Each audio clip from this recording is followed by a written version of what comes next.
Circle the correct number.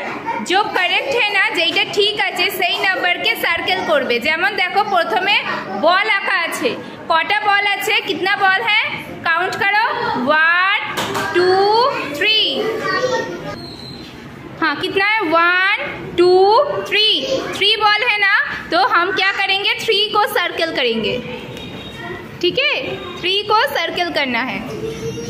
उसके बाद देखो ट्री पेड़ है ना, गाछ আছে তো, দেখো কটা আছে 1 2 দুটো গাছ আছে, তাহলে দেখো 2 দেখো কোথায় আছে, এখানে তো, তাহলে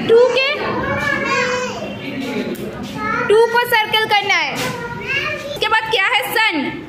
हाँ कितना है 1, एक है ना, तो देखो इधर 5 है और इधर है 1, तो हम लोग को क्या करेंगे, আমরা 1 के सर्कल করব।